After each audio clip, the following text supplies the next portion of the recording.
All right, so ladies and gentlemen, I'm extremely excited about this, beyond excited to introduce our first official guest of the Real Deal Talk podcast. I feel special.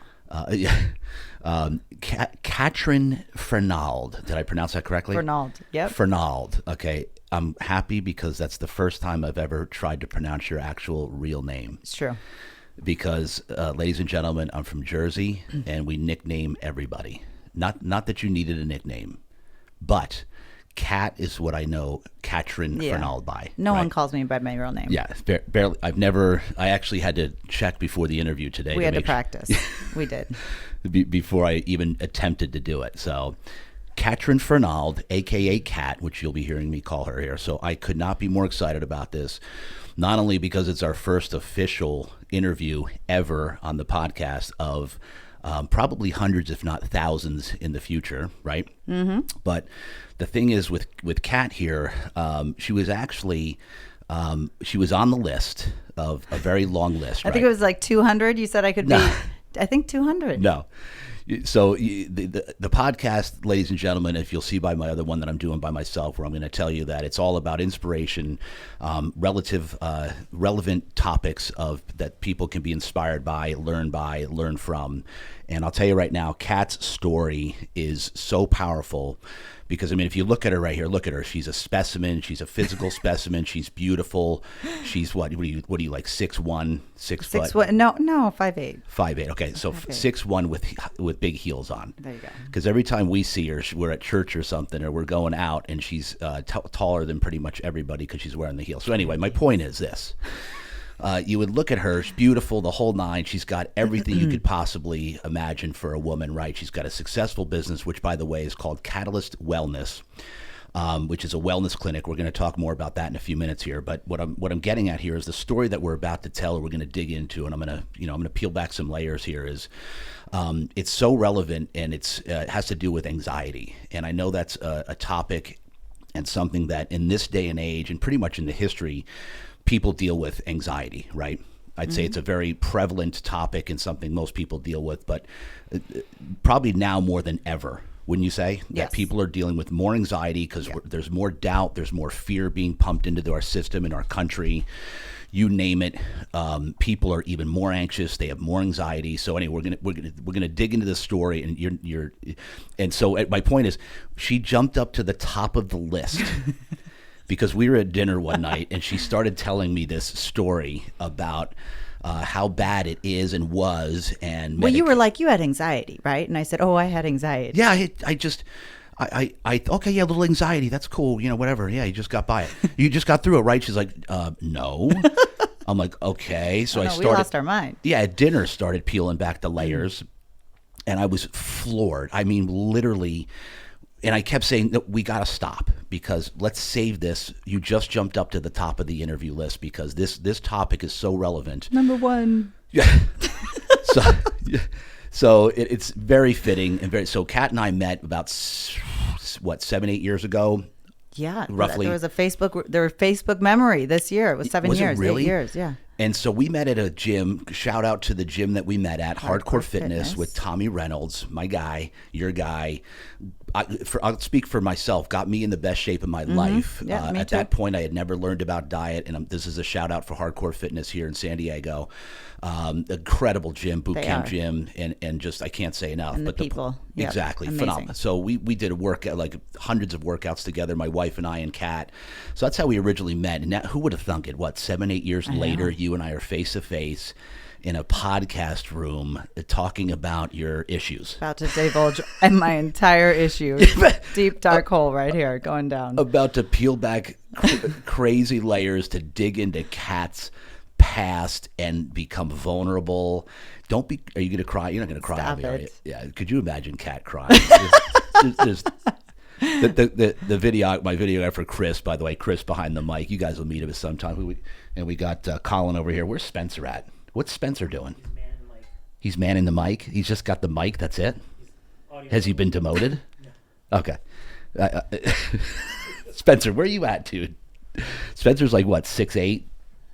Is like 6'8", He's like 6'8". I don't know how you hide him in Without the back. heels. Without heels. I know. Yeah, exactly. There you go. So anyway, what was I getting at? So Me crying. Oh You yeah, were yeah. telling me. Yeah.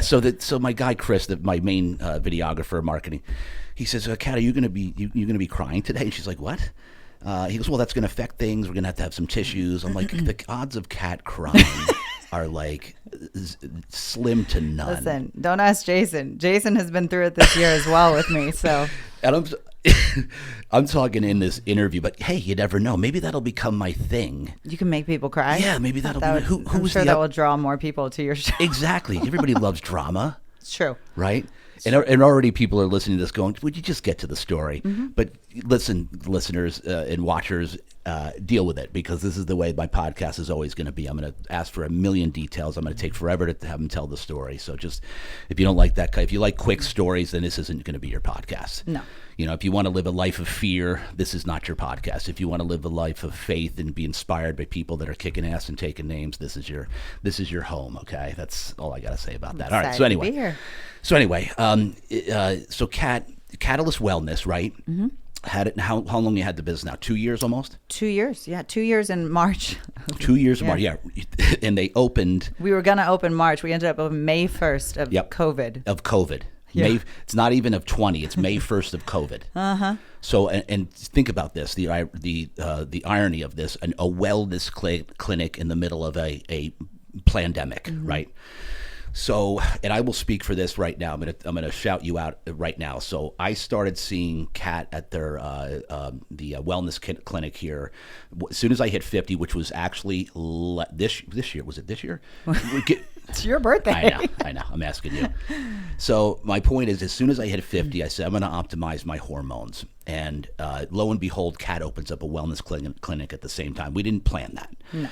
She's like, by the way, I have a wellness. I'm like, you're kidding me. So I've always wanted to maximize my hormone, or optimize my hormones. I've been operating low levels for probably about 20 years.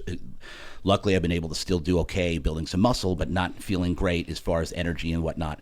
My point is, I have never felt better in my entire life. And quite frankly, and yes, hardcore fitness got me in shape, but now I'm without question the best shape I've ever been in my entire life, and I attribute a very large portion of that to Kat and her crew at Katalyst Wellness. So if you're in San Diego, or even if you're not, I actually just referred you somebody from Palm Desert that wants to get on your program. So if you're listening to this, folks, one thing you want to do at the very least is do regular blood panels, right? Would you suggest regular blood panels? We're just doing an initial one, just see where your levels are. Yep, because most people are not monitoring their blood, right? No. And the biggest thing is that I always say your blood doesn't lie. Mm-hmm. Like if you want to stay healthy for long periods of time and you want to live a long life, you need to be able to monitor your blood. And the only way you do that, and quite frankly, all due respect to normal doctors, the ones to go to are ones like Kat's clinic, because they're more of the holistic. Yeah, we check everything. If you go to a normal doctor, Yeah, they're give me the going to do difference the between the two. regular cholesterol. They're going to check your weight. They're going to check your lipid panel, a CBC. But we check all we check the vitamin B, the vitamin D, all your entire hormone panel. If you go to a doctor and get a metabolic, you're going to get just TSH for your thyroid, not T3, T4 conversion. Right. So we check all the levels that need to be checked. Your stress, cortisol, that's huge. Huge. Yeah. So if you go to a normal doctor and you're like, hey, I feel anxious, I can't lose weight, I have no energy, the first question out of their mouth is going to be, do you feel like you're depressed? Do you need an antidepressant? I can't sleep. Do you need Ambien? I have anxiety. Here's Zoloft. That's not what we do. We check all your levels and we optimize not just hormones, but we optimize all your natural levels to where a lot of those will alleviate those symptoms that you're having rather than pharmaceutical. And talk about a great segue here, right? Yeah. Perfect. Well, I mean that's why I opened it. Exactly. So ladies and gentlemen, get in and hit me up. We'll hook you up with Kat. At least get a blood panel. At the very least, even if you don't want to optimize hormones, at least know where you're at with everything, right? Mm-hmm. Like you said, cortisol. Yeah. And the majority of the time, optimizing everything will, and now that's going to segue into Kat's story, which is how the clinic, she was inspired to open it up in the first place, right? Because you had a little bit of anxiety issues, would you say? So, all right. So let's get some context here, okay? Because that's the reason you opened it up. But let's dig in a little bit. Are you ready here? Now we're going to dig in and peel back a couple later. Let's go back. All right, let's go back to the younger years of Kat. Hey, I'm still young. Which is a long time ago. Thank you. I'm kidding. I can get away with that on my show. I can say anything I want. But look at her. She looks like she's what, 28, 27, maybe. Stop it. All right. Maybe it's how do you explain that? How young you're? I turned 41 in January. Wow, 41 in January. Ladies, gentlemen, look at this. Okay. It can be done. That's the point here. That's the inspiration of the show. Look at this. But look at her. She's got it together, but let's go back and find out how many issues she actually has. You need paper? Let's write this down. This is inspiring because you got people that would look at you, women especially, looking, gosh, she's got everything. She's got a successful business. She looks great. She's in shape. She's ripped. And they, there's nothing could be wrong with her. And little did they know. Oh, yeah. Yikes. Yeah. All right, so go back. Give me the younger years of Kat, like before anxiety set in.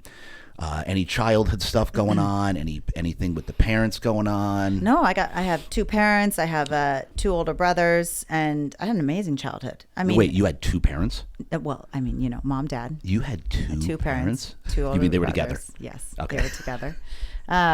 Yeah, they were. Yeah, so we lived on a boat for 4.5 years actually. On when a I was boat? 5 to 9.5. My What? dad was a pilot. Wait a minute. Oh God, wait. no! I mean, listen, we got to get through the short part before we even get. I didn't know you lived on a boat. Yes, did? You did. When did you tell me this? I don't know. Everyone knows? A lot of people know this. I was a pirate, basically. That's Are what they you call kidding me jokingly. I didn't even know this. Yeah. Oh, this is great. You were on a boat? This is an hour in itself. It really is. Just on the boat. I mean, you could put me on number 200 for this story if you want to.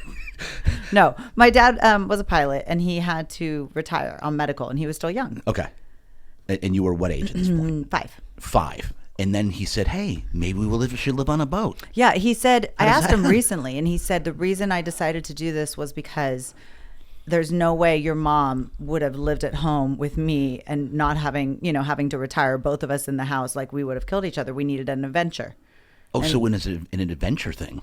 Yeah, so he said he went and bought a 46-foot sailboat, San Diego. San Diego. Mm-hmm. We had a house on Mount Helix that we grew up in. He leased out the house, bought a 46-foot sailboat, and we went. He had never been sailing before. Wait a minute. I know. So right? So how long was he in the military? He wasn't in the military. He flew some of the... He wasn't military. Okay. No. Okay. He was Northwest. He was a pilot for Northwest. Okay. So and when he retired? So he had to retire on medical. He had a pinched nerve. Got it. So he would lose some feeling in his hand. So he had to retire early from medical. And then he just comes up with this plan. And everybody went along with this? I mean, my mom is an adventure person. And then the kids, you don't really have a choice. Well, right? Of course. Yeah, you're done. I mean, I was 5. My brother's 6 and 7 years. They were 11 and 12. So yeah, it threw us on a boat. He had never sailed before. He had never sailed before. Where were you planning on sailing to? So my dad is. Have you ever seen National Lampoon's Vacation? Of course. My dad is Chevy Chase from National Lampoon's. That is my dad. Like. Then I to love a T. him. So you know how he gets on the roof and it doesn't work, and then he gets off and it works, and so my dad, he decides to buy a sailboat, and the one thing he doesn't know about himself is that he gets seasick every time. Like just things like that is my dad. He didn't think this through ahead of time. But I mean, yeah, we left San Diego, went through Panama Canal, lived in Venezuela for 6 months. So you didn't just dock it down in like the San Diego harbor and say you're living on a boat? I mean, this was incredible. Then we came back up along the coast, Belize, Mazatlan, Cancun, Isla Mujeres. And he was the one. Him and my mom. My mom did the navigation and stuff. He did all, yeah. Were you ever in harm's way? Like, did you hit a storm? Oh, tons. There were some crazy times. Yes, I've lost a lot of lives probably by then. I can't even believe this. It was amazing. This is such a bonus to this story. I know. I can't believe you didn't know tell that. me this. I don't know how that's possible. I'm so glad you didn't though, because it's such a surprise to me. Yeah. I can't even get enough of this already. It was fun. So have you ever seen the movie Captain Ron? Yeah. That basically was our family, except we were younger kids. Give me one story of when it was rough seas. Like you battened down the hatches. So because I was so young, I never really remember like the exact spot. I remember it in my head, but I don't remember names, but I'm sure my mom can tell you. But one time we were coming across, I think Venezuela across. So it was a 2-day trip. So you don't see land for like 2 days.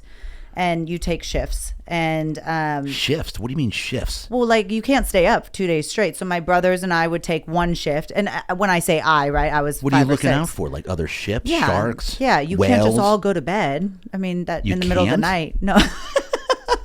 No, because you have freighters and things. So freighter doesn't see you. I haven't sailed the 7 seas, so this is. You don't want to get run over by a cruise ship or a freighter, you know. But don't you have radar that's going to alert you or something? You would hope so, but in the middle of, you know, you just don't want to take that risk. So there's always somebody up. Yeah. There's always somebody. Yeah. And anyways, it was daytime and there was a huge storm. And I remember our steering went out in the boat. And I'll never forget that. And my dad ran by, went downstairs, and the manual steering was under the mattress in the main bedroom on the boat, and he had to throw the mattress off, and he has the tool down there trying to go while he's screaming to my dad. And we had my brothers were in a line, and I was up here next to my mom so that he could yell to her and she could yell back to him, so he could manually, because you don't want to become parallel to the waves. You become parallel to the waves in a storm. Meanwhile, my other brothers over here maydaying the Coast Guard, no one's answering. Like somehow, how many miles off the shore are you at this point? I mean, I remember this being like the middle, like there was no land, there was was nothing. So yeah. But that was, he was able to get, you know what? That's what my therapist said one time. Yeah. That's traumatic. It could be that, you know, the uncertainty as a child. Yeah. You know, in the middle of the ocean. Yeah. I can't even imagine. I've never even heard of anything like this. And it was awesome. Ever. It was amazing.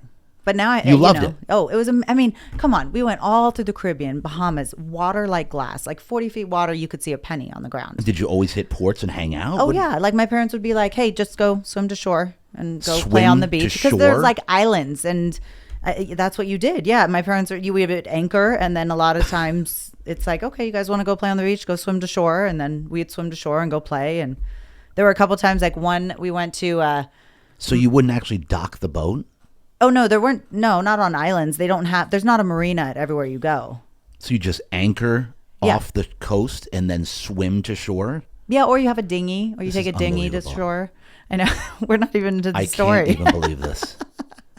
You're so funny. I want to dig into this one. So I can't get enough of this. Yeah, no, it's neat, right?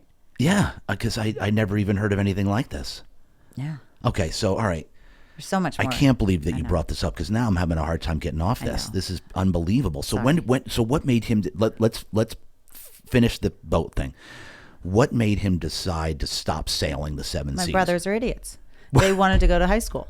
Who wants to leave this to go to high school? But They're they were. You remember we got on there. School? Well, we were homeschooled the entire time. Which shout out to my parents because this was before the internet, so they would have to plan where they were going to be. So it's like, okay, we're going to be in Cancun in 2 days if we sail, you know, this, and this. So then they would send our tests in and do all that. And then when we needed books for the new year, they would plan ahead so that the books could be shipped to a marina or a port where we're going to stay. Like it all had to be done through mail and through, I mean, there was no phone, right? There was no internet. It's all, it's kind of crazy. It's kind of crazy. Right? This is nuts. I know. We need to do a separate whole interview on this. Just the boat. Just the Kat's boat trip.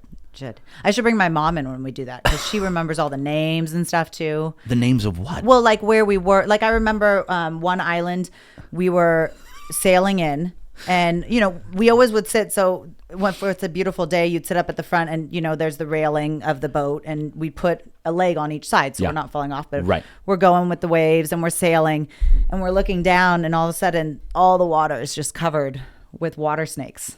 And we're just like, what? And we remember looking it up, and these are poisonous snakes. Yeah, and of course. Then we come into the port, and this whole island, the only thing on this island is basically a really small town and then a prison. And I asked my mom actually the name of it. I could tell you the name of it. I'll look it up later. Yeah. And this is an island. And this is an island. And I remember my dad went to, there was abalone, and he went and dove for some abalone. And I remember he was in the dinghy and did like a backflip back onto the dinghy after getting in the water because these two sharks go by. So this island is surrounded by poison snakes, sharks. And I remember I got so sick. I got so sick on that night. And I remember my mom sitting with me and just keeping me awake. I had pneumonia. I had something. I was super, super sick to the point where they had to keep me awake all night. How old were you at this point? I mean, I think I was 6. But there's no, it's not like they can take me onto the island. I can't believe this. So it's like things like this, like just cool stories that my mom would definitely, like me, I have bits and pieces. I was 5 to 9 and a half. This is the most odd, crazy thing I've ever heard, I think. Yeah, it was very cool. One of them. I know. So now, like in reality, now it's funny because I'll hear a song or one of my friends will hear a song or something, right? And they go, oh my God, do you remember this song? This was the best song back in the day. And I was like, I don't remember this song. And they're like, how do you know? Oh, this is when you were a pirate. Because so there's like a section where it's like we didn't have TV. Could you not listen to music on the boat? We could. I can the entire album of Graceland, Paul Simon, I can verbatimly sing to you. No problem. I mean, those overnights or like there's certain music that we would have on a tape, right? That we would get. But you're in the middle of the ocean. You don't necessarily have FM radio or something. There's no Spotify at that time. How long would you be at sea at like for the longest period without coming to an island or something? What was the longest time period? I believe it was 2 or 3 days. Is the longest. It? Yeah, that's the long. I think, but I would have to I'd have to check into my mom. And did you ever have it where you were literally thought you were going to die, like the boat was going to capsize and you were done? That one I told you. How did you avoid? Because especially a guy that's new at sailing, how did he avoid all the rough waters I don't know. That's like a miracle. Isn't it? I know. Yes. No, it is. But you have to think about it like I was 5. So to me, it's like, have you ever been snowboarding and you're trying to learn how to snowboard at 30 and you just eat it left and right. Yeah. And then these 5-year-olds are just going by you flying down. And if they fall, they just bounce. They're amazing.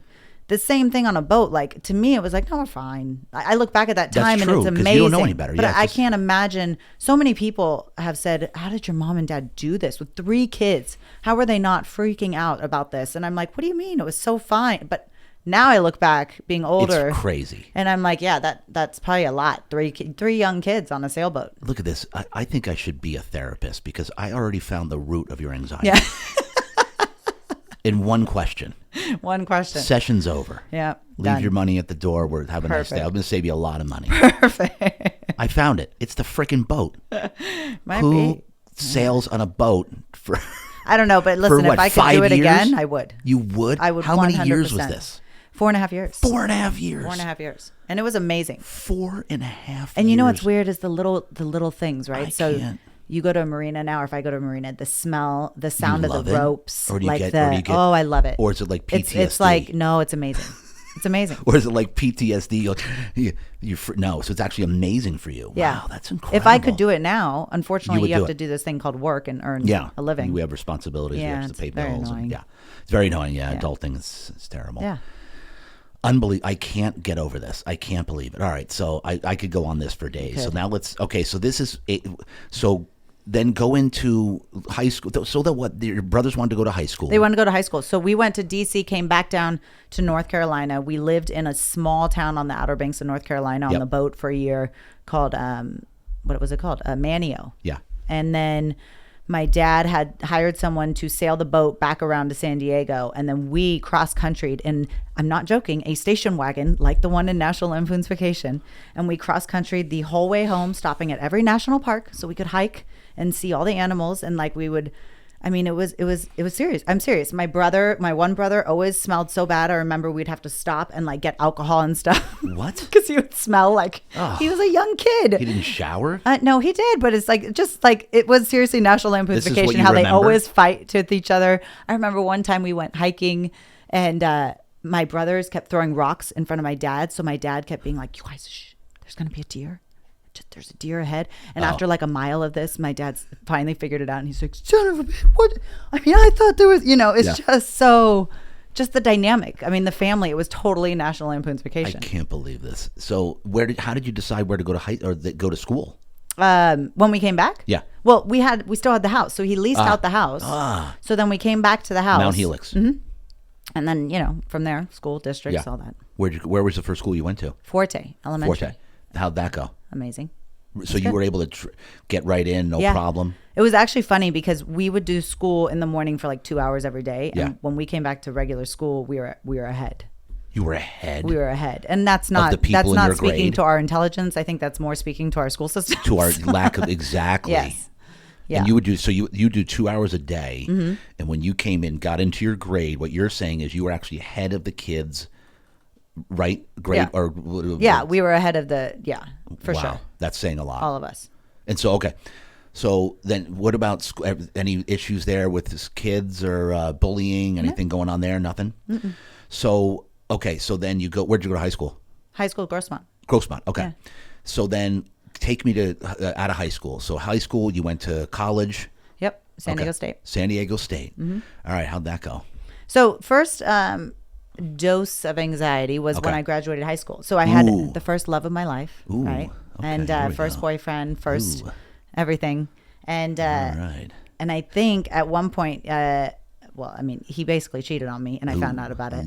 And then, first love of my life, first everything. Yeah. Everyone, it's like, oh, but did he? And he didn't mean to. And you know what? Anyways, guys will be guys. So then I remember one night I was home and I couldn't get a hold of him, and I started having like a panic attack. Like I started, and I didn't know what a panic attack was, but I started having kind of anxiety of like, well, what happens? What if he didn't call? And what if this? And what if he's doing it? Like your brain. This was like 18 years old. And this was like 18, 19 years old. Yeah, 18 years old. And I remember I could not, like it was just so difficult. Like breathe, everything. Like I just, in my head. Your first one ever. Yeah, and I didn't know what it was. Like it was just like, okay, this is probably because of all this stuff happened and I was stressed and whatever, right? So it kept Anything else in high school prior to this that sparked any type of anxiety at all? Nothing. This was the first one. I mean, I don't think I knew what anxiety was in high school. Yeah. Nowadays, you talk to a 14, she's like, I have anxiety. Yeah, please like leave these me alone. kids. I'm like, how do you know what that is? Yeah. Like, I didn't know what anxiety, it's the stress of school, grades, bullying, kids, sports. Yeah. Can I play in the game? Did I do good enough? Did I score a goal? It's all normal kid stuff, yeah, right? because now you got young kids, literally 10, 11, 12. Oh, yeah. Saying and they're actually being, we're going to get into this, by the way, of course, that are saying they have anxiety problems and are being prescribed medication already, right? Yes. Okay. So let's get to the boyfriend so you had basically a panic attack. I kind of started having a panic attack, and then it just starts to spiral. The way anxiety works is the worst, when they say your brain is your worst enemy, your brain is your worst enemy. Yeah. Like those little images of the devil sitting on your shoulder, saying you're horrible, you're this, you're that, you're ugly, you're that is your brain. Yeah.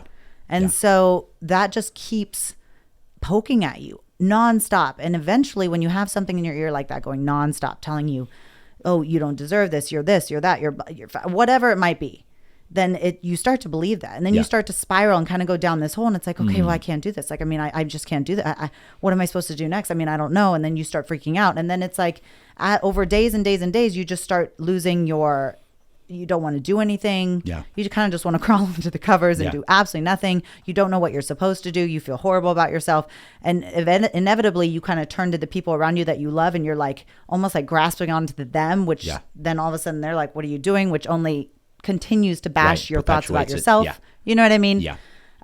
So I went to my family doctor, who was a family doctor of our whole family. Are we at 18, 19 here? Yeah. It was like a couple weeks after that. And he's like, look, he goes, well, and he made me take this test. And it was like circle 1 through 4, your level of anxiety. I remember that. It was like a piece of paper. And sure enough, he comes back and he goes, you have serious anxiety. And he's like, so we're going to put you on Zoloft, and it's going to help. Wow. And I was 18. Nothing else. Didn't try to diet like, hey, let's. No.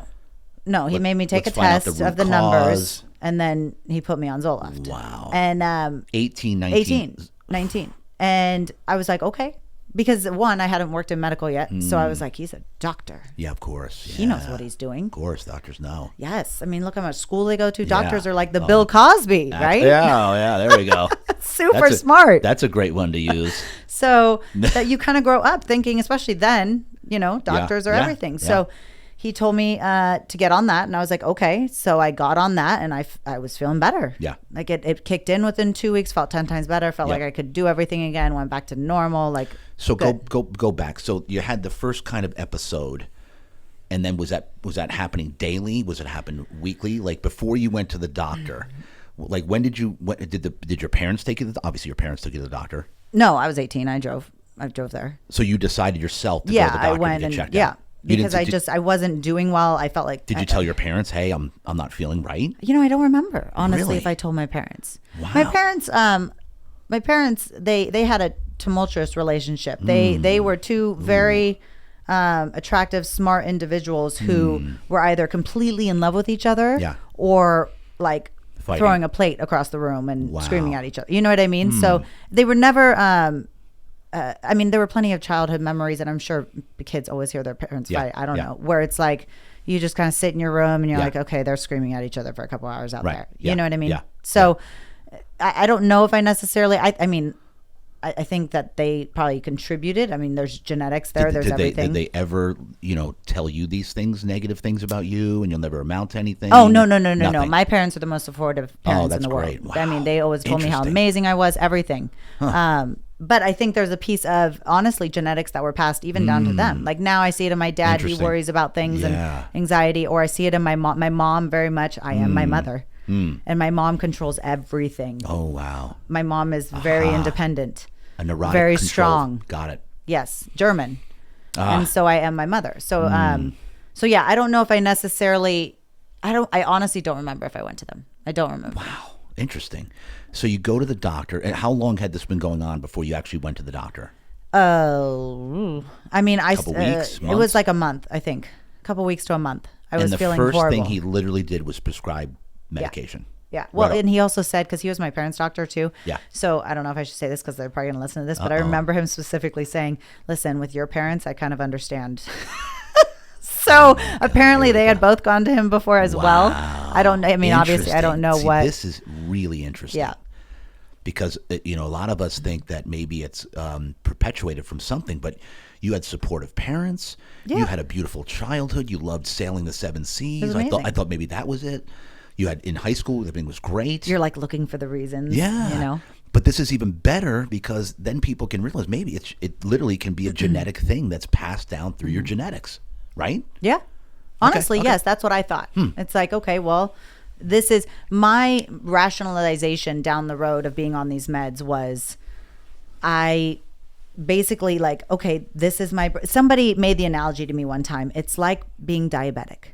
Yeah. Okay. Your body just doesn't produce enough. Right. So the same with levels in your brain. Your body just doesn't produce enough serotonin in your brain sometimes. And it's like, this is just helping you with that. Yeah. So to me, that's like completely normal. Oh, okay. There's something wrong with my brain. It doesn't produce enough levels of the blah, blah, serotonin and dopamine. And so I have to be on this. So that justified it for me. That's what they explained it to me. Yeah. And so it's completely normal to be on this. And so the doctor explained all of that chemistry involving anxiety. Yeah. Among other people. Like even, yes. So interesting. Okay. So then at what point, like this is like 18, you're 41 now. Mm-hmm. So when did you realize maybe the medication wasn't a good thing, or did it take a really long time to realize that? I didn't want to be on it. I tried to get off of it again when I was about 20, 25. And then I tried to get off of it when I was 30 because I would be doing so well. I was happy. Oh, okay. And I was like, I don't really want to be dependent on something. And so I tried to get off of it. Yep. And I could not. And by could not, so when you're on these meds. So why did you want to get off of it though? If everything was going great, you just thought you didn't need it? Because I am my mother, and like I don't want to have to take something. I want to be able to be normal in my mind. So from 18 or 19-ish up to about roughly 25, you took it religiously. You have to take it every day. Every single day. Yes. Did you notice anything else in your life that was off because of the medication? Could you notice anything? I mean, I would still have anxiety. Yeah. I definitely would. I would still, there would be moments where, I mean, it doesn't make you perfect. It's not like you go to La La Land unless you're on a very high dose, which I don't know. But I just tried to stay on a low dose and try to maintain my mentality.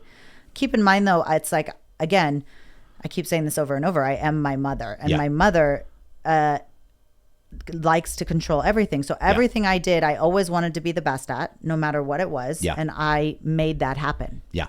Yeah. Like, I don't care how I'd have to make that happen, but I would make that happen, whether it's sports and practicing 24 hours a day, working out 3 times a day. Yeah.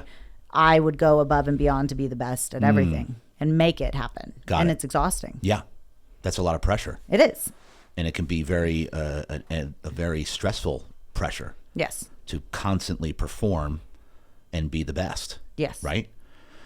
Wow. So then you got to about 25, right? Mm-hmm. And you said, okay, cool, I'm good now. I don't think I need this anymore. Was that what Yeah, happened? like I had an amazing job. I, was doing really well. I was on my own. Everything was going really well. And I'm like, let's see if I can just get off of this. So I don't have to be on it anymore. Yeah. So you have to wean yourself off. Yep. And by that, it means like if you're on a certain dose, you have to take then half the dose every day. And then from there, you have to take a quarter of the dose every day. And then from there, you have to go every other day. Because you get these things called brain shivers. It's like the worst freaking side effect you've ever had. When you're coming off of it. Ever, when you're coming off of it. Wow. And brain shivers are like, I don't know. It's hard to explain. So you imagine in a cartoon, you see a speaker and you see the vibration from the speaker if it's like a bass, right? And you see that vibration. So imagine that happening in your head, that vibration, that zap, like every minute for about a second where your brain just goes, bzz, and it's like things going in slow motion. So if I'm looking at you and I go like this and I get a brain shiver, it's like it's just something like shakes your head all of a sudden. Everything kind of gets disoriented for a second, right? So I equate it to almost wearing your grandma's glasses where she's blind as a bat and you put on her glasses all day. So by the end of the day, you are so tired. Yes. And you're so miserable. And then by the end of a week of that, you're absolutely miserable. And these brain shivers go on for about 8 weeks. 8 weeks? 8 weeks minimum. So how did you wean off? Do you go every other day? You go every other day. But even if you do that, you still get these.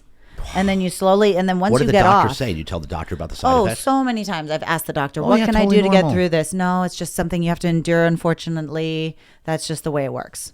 Or get back on it full time. Or you just stay on it. Why do you want to get off? They'd actually question you. Why would you want to get off? 100%. Oh, yes. And then they switched me to different brands to try to help with, side effect. Because Zoloft, that's the other thing. The Zoloft, let's just be real here. Zoloft completely inhibits your ability to have an orgasm. Oh, geez. Here we go. Like sexually. Here we go. I know. Dig into that. So people don't realize that all these antidepressants, SSRIs, they really do. This is a thing? Yes. So not only, I'm learning all this now, right? You didn't know this. No, of course I didn't know. They didn't tell you this. No. They don't tell you side effects of it. They say, you could be a little bland. You could feel this. You could feel that. Why does it prevent you from having an orgasm? I mean, I haven't dug into the clinical, medical, but those are side effects. But once you learn this, thinking back, you're like, oh, that makes sense now? It does, right? So it kind of inhibited, honestly, figuring out. That's a very important time frame right there of figuring out what you like, what you don't like, what works, what doesn't work, and nothing worked. So you don't really figure out what, you know what I mean? Oh, wow. So you kind of just keep doing what you think you're supposed to do. Yeah. Interesting. Yeah. Totally interesting. Totally another story. So you were totally, this is a, but so let me sum this up. So back in the day, at that age, you were just faking it with everybody. Yeah, but isn't that what you do? I mean, look at Seinfeld. Fake. Like it's a known thing that's okay. I guess this is what you have to do. Yeah. Wow. So it's just a normal thing. I mean, I wouldn't know anything about that. I guess men don't realize that. Yes. None of mine, mine never did. So yeah, of course, never. I wouldn't know anything about this. This is totally foreign to me. It's the greatest Seinfeld episode ever. So wait a minute. The moaning, the yelling, the fake. And every guy goes, yeah, but that didn't happen with me. Yeah. Not with me. What? Not me. Anyways. Yeah. Anyways. Okay. All right. So tried to get off of it. Yeah. Did not work. I inevitably, life got super hard. How long did you go when you tried to get off and you just said that you threw in the towel? Like 6 months. 6 months? Yeah.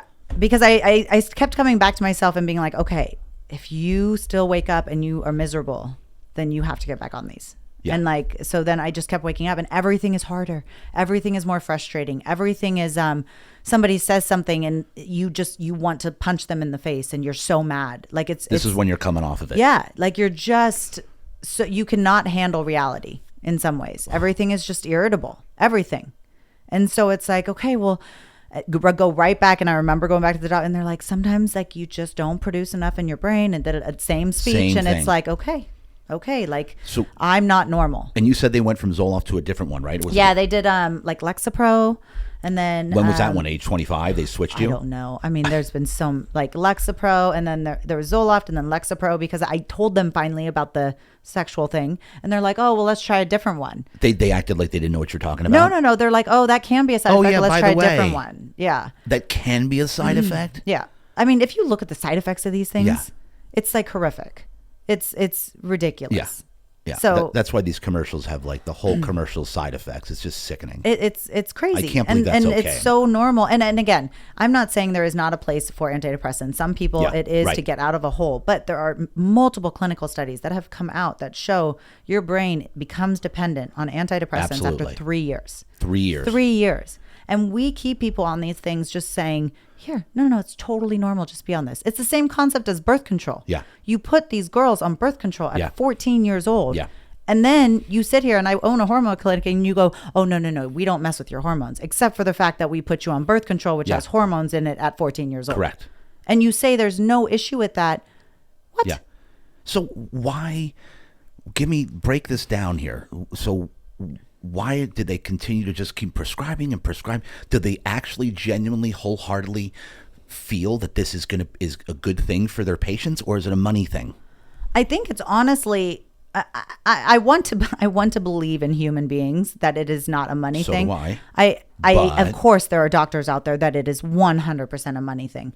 Yeah. But you also have to understand that when doctors go to school, the pharmaceutical companies finance everything. All they learn about is, they don't learn about holistic. They don't learn about natural remedies. You don't go to medical school and hear about, oh, well, if you take this natural supplement, it's a precursor for serotonin. They don't learn that stuff. Yeah. They learn primary care. They learn pills. They learn dosaging. They learn all of that. Yes. And I mean, a doctor can dig into that more. I don't want to act like I've been to medical school. I haven't. Right. But this is their foundation, the CDC, everything, all the stuff they learn is they're surrounded by it. Yeah. And this is their protocol of what has been laid out in front of them and how they practice.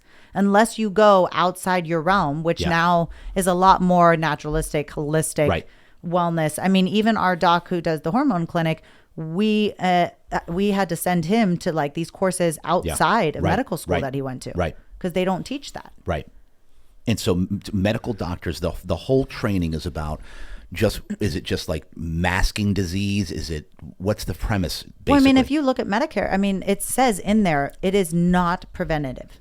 It is about coming in, you have an issue and it's not necessarily fixing. I mean, I guess fixing it, but you give meds. It's more like just masking it. Right. You have pain, here's Oxy. You have, you can't sleep, here's Ambien. You have anxiety, here's Zoloft. You have depression, here's all these options. Pick. And it's like, why? That's why it got me so mad, because after being on these stupid things for 35 years when I opened the clinic, or when I wanted to open the clinic. 30 years when I got my hormones tested, 34 years. Finally, not 34 years, sorry. 14 years. I was on them and I got my hormones tested. You were on for 14 years. Yeah. On the medications. Yes. Zoloft, and then they switched. You couldn't get off. I tried to get off twice. Yeah. Could not. And then inevitably life would get hard and I'd start flipping out and start spiraling into this hole where it was I was miserable. Did you ever see a therapist at this point? Oh God, I've seen so many therapists. Wait a minute. Wait. I've seen so many therapists. Wait. They do not. When did you start seeing a therapist? My first one. First one. Hold on, let me think about this. And I'm not laughing because I believe in therapy. Hey, 100%. Honestly, my first therapist I didn't see until I was 30. How old was I? 31. 11 years, 12 years ago. How old was I? So what am I? 40? So like 28. 29. Yeah. I was living in LA. What sparked that?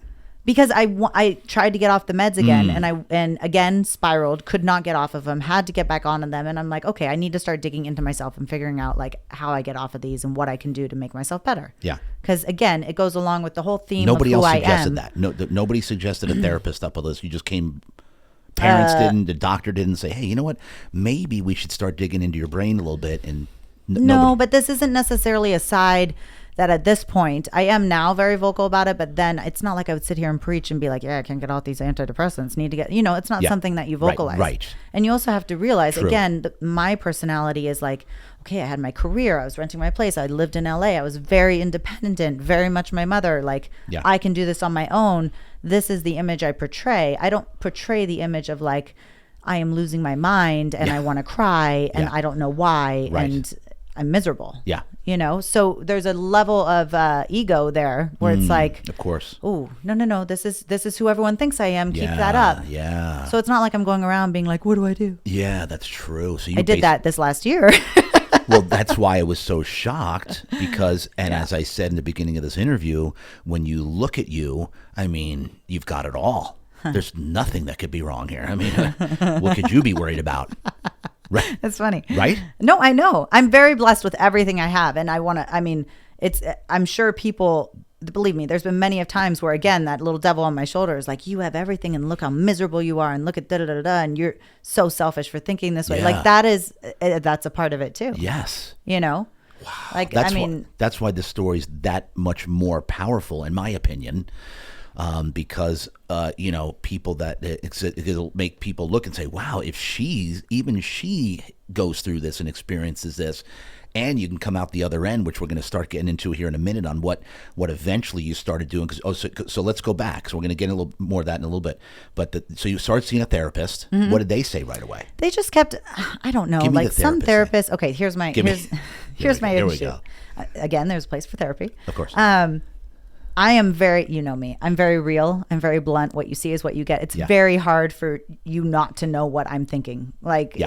And so when it comes to therapy, they're not as real, right? Like I have to actually get to know you and kind of, I don't know, feel you, if that makes sense. Yeah. And so therapists, well, why do you think that? Well, why do you think you do that? Well, why? Yeah. And I'm like, okay, when I leave an office and you're like, I got absolutely nothing out of that. And I just paid $150, $200 for an hour session. It just kind of, then you just like, okay, what am I going to talk? Like I would go to these appointments and be like, what am I going to talk about now? Yeah. Like I feel like there was like pressure. Would you answer the questions? I mean, I don't know why. If I knew why, I would solve the damn situation. Like, I need you to tell me why. I'm very much a person that's like, listen, if you could just write me a list of what I need to do, I will do everything on that list immediately, and I will fix the problem, and I will be number one. Controlling again. Yes. Except, yes. That's all I need you to do. And and every single therapist is like, okay, that's not how therapy works. And I'm like, I understand that. So you try to control the therapist, is what you're saying. Yeah, of course. I need a tangible list to be able to figure out, and I will make it happen, right? But you have to understand, I mean, again, now it's very different. A very different side of me. But I grew up with zero religion, zero spirituality, zero everything. So I never knew what that meant. Interesting. Never knew what that meant until this year. Yeah. And again, I had an amazing childhood. So people talk about traumas or this or that. I'm like, I didn't have trauma. I had an incredible childhood. But trauma doesn't have to equate to being molested, being raped, being beaten, being, it equates to little things that if you don't address, just kind of sit there and fester. Yeah. And no matter how little they are. Yeah. And so me, again, going to therapy, doing all this, I think I'm addressing it. Yeah. But I'm not, because I'm not actually digging into what I need to dig into. I am going to fix the problem. Give me a list. I need to fix the problem.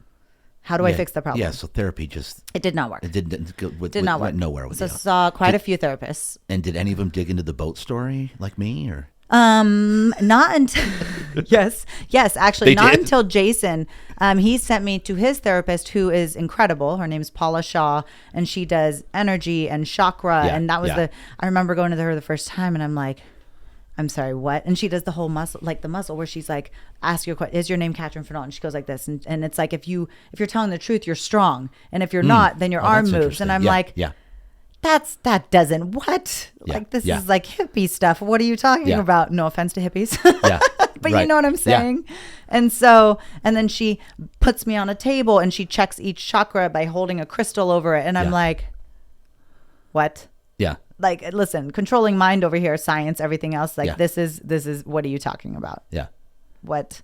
So she helped me for a year, telling me, like, I think it's the boat and all the uncertainty. She said, I think it's the boat. She goes, I really think that's a huge part of it. I don't mean to laugh. No, totally. You totally diagnosed me. Yeah. I went right there.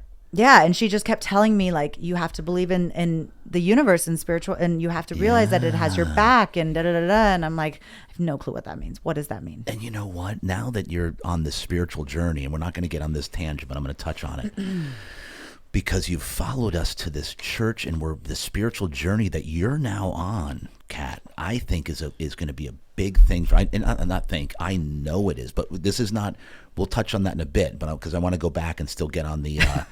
with the where you got to the clinic and how you did all that stuff. So the therapist, you went through a bunch of therapists, same result with all of them, which was nothing. I just get bored. It's like dating. It's like, oh, maybe. Okay. Well, so were they? So were they all of us? Were they trying to dig and find the root cause of it? Was that the main thing with the therapists? Yes, and they were trying to listen. I cannot imagine I'm an easy patient. I try to control everything. No. I'm very smart, defensive. You put them to the test. I'm sure I'm not easy, and so, and I wasn't as open then. Like I wasn't in a place of it's like, okay, well, my brain just doesn't produce this much. I just have to be on these. I wasn't in a place where like, okay, that's bullshit. I was like, okay, like I accepted it. Yeah. Right. So you accepted the fact that you're going to be on these forever. That's it. So you then just came to terms with it. So then I remember going to a psychiatrist. Which one deals with meds? Psychiatrist or psychologist? Great question. I always forget. Anyways, so I went to the guy that deals with meds, and he asked me all these questions. And he's over in Hillcrest. He was super nice, and he goes, "Listen," he goes, "you're not depressed." He goes, "You have anxiety." He goes, "There's a huge difference." And so this was the first doctor that actually knew anything, and goes, "So you don't need to be on SSRIs for depression." What is that? It's like a different type of antidepressant, SSRIs in the brain. Yeah, okay. You just need to be on an anxiety med. And so he put me on like I think it's like the Cymbalta, whatever, on a very low dose of that, which ultimately was helpful. I was like, okay. Yeah. So I got on rather that. than the other heavy stuff. Right. Okay. And so a little lighter. Not as much side effects from what, I mean, who knows? I've been on this forever. Right. So he put me on forever. So he put me on that. And then I continue on my daily control life. And I started to go to hardcore fitness with you and started working out. And really, I've always been athletic. Yeah. Always. But never worked out. But never to the point where I understood what the hell I was doing, right? I could go do an hour of cardio and think, look at me, I'm athletic, right? Great, yeah. So I started to lift with hardcore fitness. They taught me how to lift. They were incredible. And then, of course, I wanted to keep going and be better. So then I met Marisa, 619, Sexy Strong at the gym. And she became my trainer for lifestyle. So she put me on a diet and she put me on a training program, and I followed that thing to a T. Right. And keep in mind, I also did at Hardcore Fitness, the 60-day challenge? Yeah, the challenge. Yes. Yeah. And I did that thing perfectly. Right. And you looked at my body and you would not know that I worked out as much as I did and I ate what I did. I mean, don't get me wrong. I was never fat. Yeah. But at that point, you never saw any muscle tone. Yeah. If you saw me in a bikini, it's like, oh, okay, but you would never know I was working out twice a day and eating absolutely perfect. Okay. So then I started training with Marisa. And I remember I got on a plane with her. And again, I wouldn't even tell her. Like I skipped meals. I would do extra cardio. I was doing fasted cardio in the morning for an hour, cardio in the afternoon, working out with her. And I remember I went and did my check-in with her. And it's like my body just did not change. Yeah. And I remember sitting on the floor of the 619 store in the gym and just crying because I did my check-in and I was absolutely perfect for a month. And it's like I remember I got a cheat meal the night before and I had gained like 6 pounds because I had a cheat meal, and my cheat meal was like a burger with no sauce or anything, and like all water. So I was like, my body, and Maritza goes, "You need to go and get your hormones checked." She had kept telling me that, and I was like, "Well, I did. I went to my primary care because I always have PPO insurance. I always get the best insurance, and they said I was fine." And she goes, "I know you have to." Did they actually check them? Yeah, no, of course. Well, no. Yeah, to the level of now I know, but no. They're like, "You're within range." You're within range. Oh, yeah. They're totally within range. Yeah, yeah. And I'm like, okay. So then I go get my thyroid checked. Nope, it's good. Now I look back, it's only the TSH. They don't check the conversion. They don't check anything. And yeah, I was good, but I wasn't great, And so I have this mental breakdown to her. And then she goes, "You need to go to my guy." And I was like, all right. So I went to her guy, and her guy was this old anesthesiologist. He used to be an anesthesiologist, and he was literally like 80. He was so sweet. He was up in Encinitas, his own little practice. And this is all he did was specialize on hormone, exactly what my clinic does. Yes. And so he was expensive as all hell. I had to all cash pay. It was like, I think my blood work, the first 2 visits, I think it was like $1,200. Yeah. So it kind of, I was like, nobody can afford this. Yeah. I was lucky enough to have a job, and I was at a point where I was just like at my wit's end. Right. So I was like, fine. Because I had already waited probably 2 years. She had told me 2 years ago, and I went to my primary care. I went to them. So this is roughly 5 years ago. So finally I get in front of him, and he gives me my lab work, and I have it on my phone. And everything of my lab work is like, if the range is 1 to 100, I am at 1. Yeah. And yes, he goes, "You're within range." He goes, "But if I bring you to 80, he goes, "you're going to feel a hell of a lot better than you are at 1. Yeah. And so he goes through all my labs with me. Keep in mind my cortisol, the normal range for cortisol, which is stress, is like the stress the hormone. I think it's like 2 to I have to look it up, but like, let's say it's 2 to 20. Mine, I think, was 39. Wow. And he goes, I don't understand how that's possible because you are on antidepressants. And I was like, I don't know. Or anti-anxiety. Anti-anxiety. Yeah, okay. Yeah, anti-anxiety. I mean, they're same in one nowadays. Are they really? It really? Like, there's really. It's yeah. Okay. Anyways, so he goes, look. He goes, let's just get off like some of the stuff you're on. He got me off the birth control. He got me off all this stuff. He goes, let's get you off all this. I couldn't get off the meds. He goes, let's just bring you down to a low dose of that. And then he's like, he put me on a cream at first, and it was a mix of testosterone and progesterone. Yep. And he goes, let's just see how you do. Yeah. And within 6 weeks, other people noticed within 5 weeks. Yeah. My neighbors who I'm around all the time, they're like, you just seem really calm. Like you seem like you're not as kind of on edge. No kidding. And then after like 8 weeks, confidence, like it crazy, like just insecurities where you'd go on a date and go, well, he didn't call me. Why didn't he call me? Does he not like me? Like, I don't understand. You know, like, oh my God, it's so exhausting. To the point where I was all of a sudden I'm like, well, his miss. Yeah. I mean, that black and white, like, I mean, the difference was so noticeable. Yeah.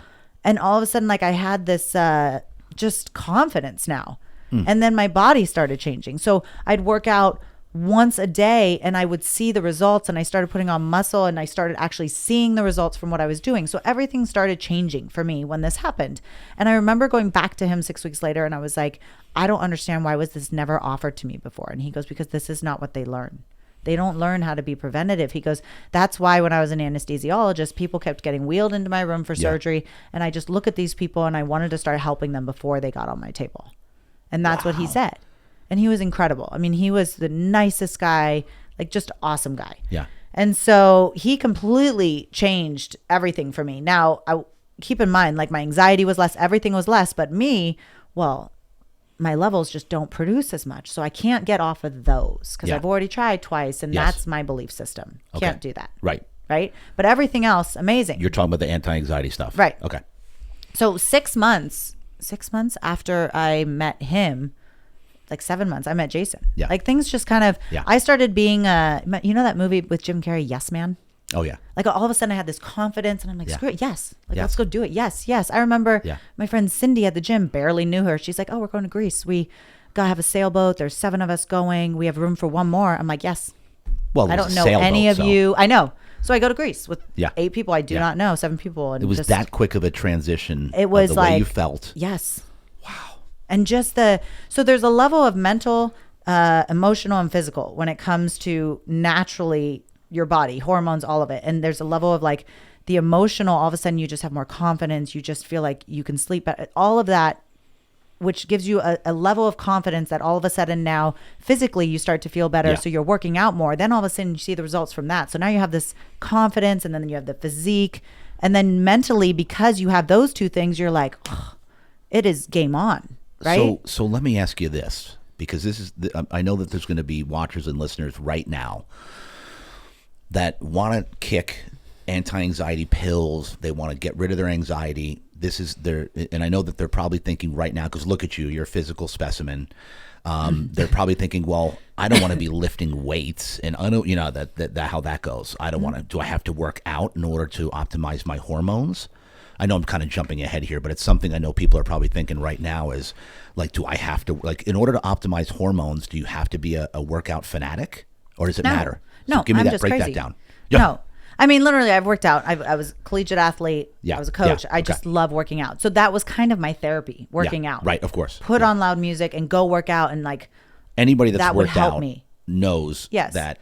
But that's not everybody. It's our, but I will say this, you know, for people that are watching that don't work out, let me tell you something. You better start working out.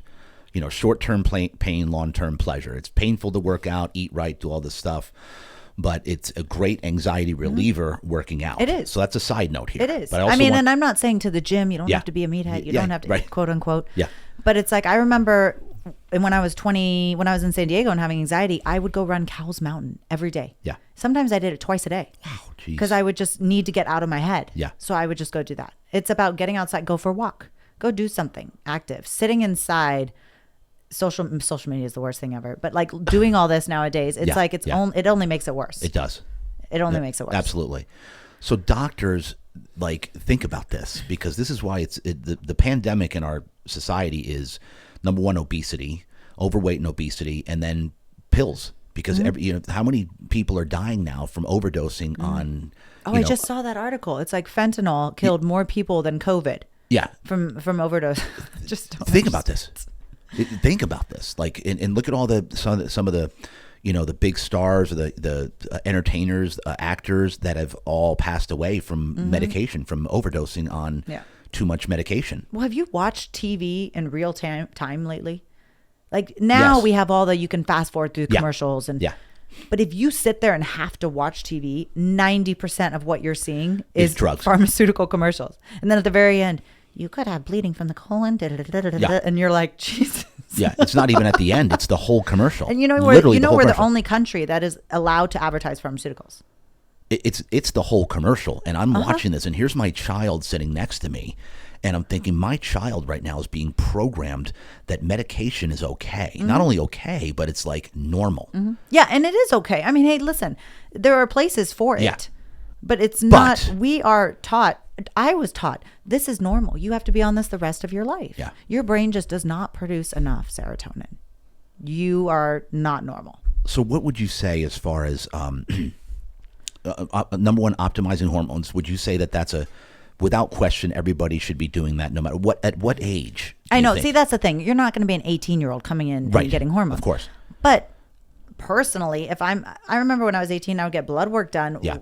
You're checking my cholesterol and you're checking this. Why aren't you checking my vitamin D, my vitamin B? Like these are all essential things in your body. Yeah. Your DHA, like just things, just check it all. But you can't. I mean, we even at the clinic, and we have a contract with the lab that we get a lower rate for lab work, but people have gone to try to do it through insurance, and it's like $1,200 for the panels we run. Why is How crazy is that? That's insane. Yeah. That normal medical coverage won't cover. Right. They push you away from the natural. It's more expensive. Same thing as food, right? Yep. Buying organic food is more expensive than buying. You go to McDonald's, you can get a Happy Meal and 2 burgers for like $2 or something. Yeah. Of course, that's easier. Couple bucks. And you can drive through. You don't even have to cook it. On the fly. Right.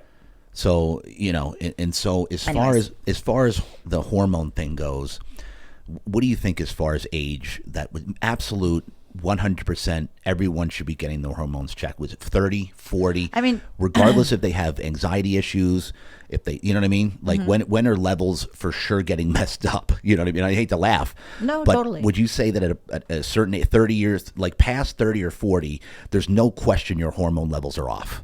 Probably, yeah. What age you think? I mean, you start to peak when about 22 years old. Okay. And so ideally what you want to do is you want to get some kind of base, right? When you're younger. Yeah. And that way, even if you go get it done again at 30, hey, well, you can look at 22 when you were at your peak. Yeah. And you can see where you were at your best versus where you are now. And then you can determine, hey, is it worth it for me right now? Or can I give it more time? But at least you know tangible, numbers as to where you are. And what I'm talking about here, ladies and gentlemen, is this whole podcast is going to be about living a healthier life, one filled with fulfillment, being fulfilled, love, passion, stepping into your calling, living a long life, a happy life, one filled with deep joy, raising great children. And the bottom line is our society, Kat, let's break this down a little bit. We're on a bad spiral here of overweight and obesity is what, 70% of our population? I think so. I think it's 70%. We don't, as human beings, look for ways to improve ourselves mentally, physically, emotionally, all the important things we don't. And as a society, unfortunately, we're being taught, instead of digging into yourself, here, take this. Yes. This will fix it or cover it up, or you won't have to deal with it. The quick fix pill. On everything. Everything. Everything. As opposed to, hey, how about working out on a regular basis? How about eating lots of vegetables? Do you know how many people come to me and go, what do you do? And I go, okay, no, like I used to be the girl that was like, I can help you. Yeah. I'll write it all out for you. Now I don't do that. Now I go, No. I work out, I eat healthy. Yes, I have cheat meals. Yes, I had drink. Yes, I have dessert, but I also, those are minimal. Yeah. And then I do this, and they go, oh, so you don't take anything? Yeah. You know how many people have done that? And so now I don't take the time unless they actually are like, okay, I want to do this. And then I have no problem taking the time for you. But so many people I've taken the time for, and they're like, Yeah, it's just I didn't want to work out today, and it's like they just and then don't eating right. They're like, ooh. Oh no. Because that's really hard. Okay, so get back to the. You haven't even hit the crazy yet. Okay, so give me the. Let's touch on the crazy. Give me the crazy part. Where are we at here? How we doing? We're probably way over. What time do we start? 4:15. Okay, so let's go. Let's power this out another. Because what do? Do we chop this up a little bit? Probably not going to chop it up, huh? Probably not too much, no. Probably not because we've been huh? Probably start to get to the good stuff. Okay, because this has all been good stuff. It's all been good. Okay, good stuff. Fast forward. Your other guy already jumped ship, huh? He was green. He was green? He was green. He was getting ready to. Why? He was sick. Oh, really? Yeah. Oh, God. Oh, good. Thank God he didn't get That's sick in good. here. Yeah. Great. Great. Not because of you, Kat. Yeah. You were great. Unacceptable. Yeah. Wait, which one is this? Is this The other kid that was sitting Spencer? back here. Yeah. Oh, yeah. He was green? Poor guy. Oh, poor guy. Okay, so All right. fast forward. Okay, so you get to last year. Yeah. COVID. But let's Yeah, get to okay, COVID. get to COVID. Okay. So Jason and I, this kind of winds back. So I decided upon myself Yeah. to find a sex therapist. oh boy. I know. Because again, which I'm actually pretty proud of myself for, because I am always in my head. Yeah. And Jason is very sexual. And Yeah. I wanted it to be better, not only for him, Yeah. but also Yeah. for me. Now I realize why maybe it's not as good for me, because I've Yeah. never really learned that Yeah. when I was younger. So anyways, I decided upon myself, like, well, it's COVID. What else are we going to do? Yeah. Exactly. I'll find a cool sex therapist and I'll see how I can make it better for him to get out of my head. Yeah. Right? Yeah. She has no clue what she was in for. So I did all this research, and Yeah. her name is Dr. Sayaka, and she is the most amazing therapist I've ever been to in my life. Ever in my life. Like she's getting she a thought shout she out. was going to get this. People are now like, okay, now we're getting down No, here. she's amazing. And she's not just a sex therapist. I mean, that's what she Yeah. what she advertised. Yeah. But like, that's what we talked about the first 3 weeks, until I decided, and I was like, I think I'm going to get off these meds. Because one of the things she told me is that's a big inhibitor, is those meds will make course. it not as good. Yeah. And that was a big thing. And I was doing well. Yeah. Don't ask me why. COVID Yeah. had just hit, but I just had a good mentality. And I was like, okay. I said, I've decided I'm going to get off of these. We opened the clinic May 1st. Yep. This was like June 15th. Yep. So I slowly start weaning off, and I get off of them, and I get the worst brain shivers ever. I mean, I remember Jason came home, and we were supposed to go to dinner, and I was like fetal position on the bed. I just was not functioning. And I remember calling Doc at the clinic, and I was talking to him, and I'm like, I don't know what to do. Like, this is so bad. And I travel for work for my other full-time job. Yeah. And so he's like, listen, it's all inflammation. Keep in mind, I've been on these stupid drugs for 20 years. I've tried to get off them twice. No doctor has ever told me this. It's inflammation. Go keto. Who said this? Our doc at the clinic.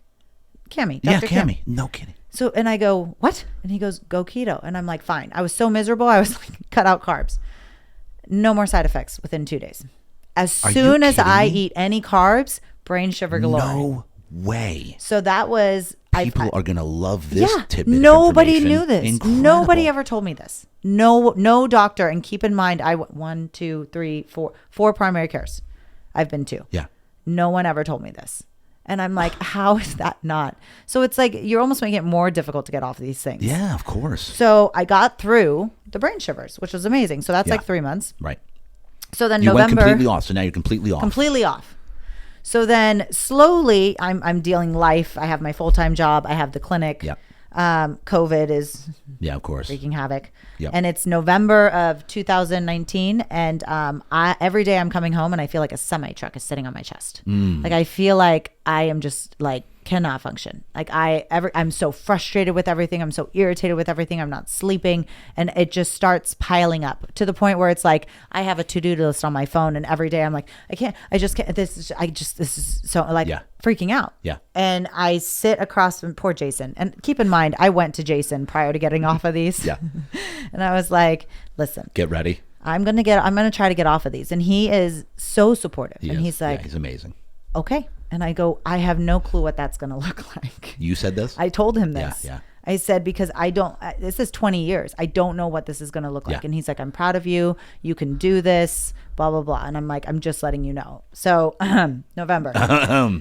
So I'm losing it at this point. He has had to sit across from me at the table multiple nights because I am just a mess. I'm trying to explain to him why I need to be on these meds, why I can't do this, because you just start to spiral. Like you can't get out of it. Yeah. I mean, you literally spiral into a hole, and it's like you cannot climb your way out. And I'm sitting across from him, and I'm like, babe, you don't understand. Like, you don't understand. You just don't get it. And if you don't know Jason, you can back me up on this. It doesn't matter what's in front of him. I don't think he knows what anxiety is. Like, he is the most level-headed. He's the most calm guy I've ever met in my life. Which, I mean, thank God I have him. For sure. Well, that's the only kind of guy that could be in your life on a regular basis. Otherwise, you'd both explode. Yeah. I mean, he is, So he's sitting across from me, and I am crying hysterically. I'm like, I can't do this. I need to get on these meds. And he's like, no, you don't. Like, and he just breaks it down and puts everything in perspective. And I'm like, no. He goes, I'm so proud of you for doing this, Kat. I'm just so proud. And I'm like, fucking keep telling me you're proud. And like, there's a piece of me that's like, my ego is like, well, I can't quit. I mean, he's telling me I'm going to be a failure. I'm going to completely fail if I quit. Yeah. So somehow I keep going. And every day I feel like I'm just digging into a hole further and further. So then I reach out to Jax. Jax, okay. Jax. Who's coming on the show soon, by the way. And Jax is a life coach. Love she her. just like dove into this. Yeah. And if you don't know Jax, you probably look at her Instagram and you're like, oh, she's out there. Yeah, she is. She's out there, and she's in my top 5 guests. I love what she's all 100%. About. She's incredible. Now keep in mind the girl who thought this is hippie-ish. Yes, and exactly. This is like the furthest thing of. Yeah. So I reach out to Jax, and I pretty much tell her I'm losing my mind and that I need to, can she help me? So she meets up with me at a park, and I kind of talk to her, and she tells me what her program is. And she's like, I'm going to teach you how to meditate and how to journal and how to believe in the universe and how to da-da-da-da. And I'm like, fine. Okay. Yeah. Just tell me, give me a list of shit I need to do. I'll do it. Yeah. So she teaches me every day I have to journal, and I have to, get up and meditate. And meditate. Have you ever met a person with anxiety meditate? Your brain is like, it's hard, really hard. It's like, and people tell you, oh, just meditate. I'm like, what does that mean? Just meditate. Meanwhile, I'm going to my sex therapist who's telling me, not sex therapist, but Sayaka, who's telling me, she goes, listen, Kat, you got to just get out of your brain. You got to she goes, think of it this way. You're standing on the side of a river. She goes, you're not in the water. Yeah. You're standing on the side of the water. And I'm like, okay. And she goes, say that to me. And I'm like, I'm not in the water. She goes, perfect. You're not in the water. You're on the side of the water. I'm like, okay, I'm on the side of the water. No, this is the therapist. And she goes, you can throw rocks in there. You can do whatever you want, but that water is just going to keep going. You can't stop it. Right. But if you observe it, you'll be fine. But if you jump in it, you're going to go down the river. Off you go. And I was like, what does that mean? Yeah. I could not grasp this concept. And then she made me read this book Which called... gave you more anxiety. Oh, God. I was so pissed that I couldn't do this because, listen, when I don't know how to do something, I just figure it out. Beat yourself up, When I learned how to snowboard, I just went up to the top of the mountain and ate shit the entire way down all day. Right. And I figured it out. Yeah. Right? Right. And so now I'm doing this whole thing where it requires me to believe in something that I can't see and not let my brain control me. And I'm like, I'm sorry, what? And then I'm reading, I'll never forget this. This therapist said, read this book, Outrageous Openness. I think it's called Outrageous. Anyways, it's all these little stories. And it's like, you're giving yourself over to the divine, every decision you make. And I'm reading, or God. And I'm reading this. And I remember I'm in Colorado on a work trip. And I'm driving and I'm listening to it on audiobook. And it's like, I lost $10,000. This guy swindled me and he was a fraud. And I lost all this money. And I said, I can't worry about it anymore. And I gave it up to the divine and God. And I just let it go. And then 6 months later, this man came into my life and said, I don't know why, but I need to give you $10,000. Right. And I was like, this is bullshit. Yeah. Like, you're telling me if I just I'll just give it up to the divine, I'd want to win $1 million. I'm going to win $1 million. And I remember pulling over to the side of the road in a gas station, crying, texting my therapist, being like, this doesn't even make sense. Like, I don't understand. And because when I don't understand something, I get very frustrated. I get, losing my mind. Yes. Okay. So at this point, we're at a breaking point. We're losing it. Poor Jason is like, not knowing what to do, right? And poor Jax is telling me, okay, now I want you, and believe in yourself and be proud of yourself and write down 3 things you're proud of yourself today. And I'm like, Jax? I'm going to wring your neck. Meanwhile, like business, work, everything else is, I have to look like a functioning human being, even though I'm currently not. Even though you're losing it. Yeah. And at this point, I'm not eating, I'm not sleeping, I'm not doing anything. Just from getting off the meds. Just from, and the level of anxiety I'm having. Like I'm not a functioning human being. And it's the constant fight of like, I can't even tell you why. Yeah. I can't tell you, yes, there's stuff to worry about, but literally the world is ending in my mind. Yeah. And then you have the other side of the brain that's like, look at you. You're so pathetic. You know what I mean? You can't even function. You had an amazing childhood. You have a car, you have a house. And that's what Jason, he goes, you can't look at it that way. You have a roof over your head. You have this. Yeah. Then you just feel guilt. Then you're just like, I'm a fucking horrible person. Yeah. I mean, it's this whole perpetuates constly around and around. Yeah. Constant. Wow. And so I hit an all-time low, January 9th, I think it was. And it was that weekend of January 9th. And I'll never forget it because I screamed at Jason about something because he couldn't do something. And I don't even know why I screamed at him. Then I went upstairs and crawled under my covers for like 2 hours. Yeah. And I was not functioning. And then I went to the beach because Jack said, I need you to go to the beach. Yeah, and I need you to take this journal. And I need you to go and write this down. And I went to the South Mission and I was in my car. And I fell asleep in my car for an hour because I couldn't get out of my car. Like, you can't function when you have this level of anxiety. It sounds crazy, but it's like every single thing is so hard. Yeah. Like the thought of going and switching the laundry from the washer to the dryer and pressing start is like, oh my God, I have to go downstairs and I have to move the laundry. I mean, it is unbelievable. I can't explain it. And if But you I have know that anxiety, people are you gonna- know yeah. what I'm talking about. Yeah. It's horrible. There's people listening and watching this that are identifying with this. It's horrible. Yeah. And I finally got out to the beach and I am bawling with this little journal in my hand. And I'm like looking at Jax's question and put 3 things you're proud of. I'm like, I'm not proud of myself. I'm a failure. I'm a fucking failure. Like I can't fucking do this. I obviously have to be on meds. I'm losing my mind. I'm going to lose Jason because I'm this way. Like I'm not the person I think. I mean, it's just the things going on in my head I would not say to my worst enemy. Yeah. Ever. Wow.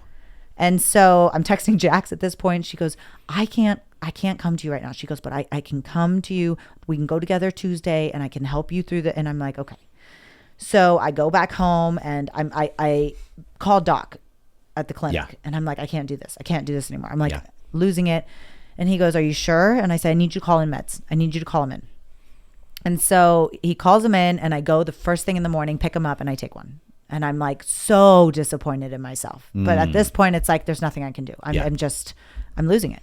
And I just remember that day kind of going throughout the day. And okay, this is going to sound weird. But that night I go get my lashes done. And it's by this girl, Stephanie. And it's the first time I'm kind of meeting her. And I'm going to get my lashes done. And she's Mexican, but her fiance or boyfriend is Indian. So she does a lot of like Native American ceremonies and all this stuff. And I'm just talking to her and she goes, how you doing, love? And she has her spirit, like she's just the sweetest thing you've ever. Yeah. And I just throw everything up on her, like my entire, like everything happening. And I'm like, I don't know what to do. And I had to go take a meds this morning and I don't want to be on these meds. And it's just, Yeah. And she just goes, no, you don't need those. And she's so calm. And I go, are you religious? Are you she goes, no. She goes, I'm spiritual. And she goes, I just think we live in a parallel universe. And she goes, I just believe that, we're here and we have to take advantage of the fact that we're here and we're blessed and we're this and that. And like, and I'm all, well, when did this revelation, when did you find this? I'm just trying to find this. Yeah. Like someone, and she goes, when my dad and brother were killed on a head-on car accident, I went to a bad place and I just realized I'm lucky I'm still here. Yeah. And that would be shameful to them if I'm not living my life, and I'm just, and again, in my mind, I'm like, I'm sitting here complaining about my life and she's telling me, I know. You know what I mean? Right. Like, so I remember getting up from there and she walks me to the door. She gives me a hug and she looks at me and she's like, you don't need to take anymore. You took one. You're fine. Yeah.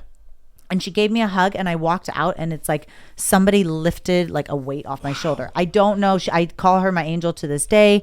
I can't even explain why, but for some reason that night, like something clicked for me. And it was my first vision of just lightness, like believe in something else. Yeah. Okay. Faith. I guess so. Yes. Which now I realize I never knew what the hell that meant. Exactly. So I go home and I the rest of the week I'm like, Jax took me to the beach the next day and she taught me, like she asked me all these questions. She goes, what do you see? And I was like, the ocean, sand, this, that, and she goes, okay. And then she made me do this whole thing of like, sit there for 3 minutes and say, I love myself and I allow myself to hear. Then tap here. Then I'm like tapping all over myself. Like, and then she goes, okay, what do you see? And I go, the sun and the waves and the sun beaming off there. And she goes, you see how now you're saying like different lights and different things. And before it was just objects. And I go, yeah. And she goes, you need to get up and you need to do this every morning. And I'm like, okay. Yeah. So it was like, I got my list. Yeah. Now you got the list. I got my list. Okay. So I'm like, okay, list. But I found a little piece, right? So I'm like, okay, can't find this. I can't lose this. We're going to keep going. So that was on a Tuesday. Friday comes, and I remember laying in bed late that night at 1:00 in the morning. And I remember Jason's next to me snoring. And I thought to myself, okay, when I want to remember the day that it kind of my first glimpse of like hope of this, right? And I look up on the phone and it was January 11th. So it was 1/11. So Jax, if you don't know Jax, and if you have never hung out with Jax, every time you were with Jax anywhere, she goes, look, 555, 333, look, 222, look, the universe is talking to you 11. And I'm like, are you losing your mind? Yeah. Like those are just random numbers, dude. So I look up what 111 means. And 111, it said in the, hold on, because I gotta read it to you because it doesn't do it justice otherwise. But it says, I remember you telling me this. It says, but I don't remember it either. It is a positive sign. Yeah. And keep in mind, I just wanted to remember the day that it was the first glimpse of this.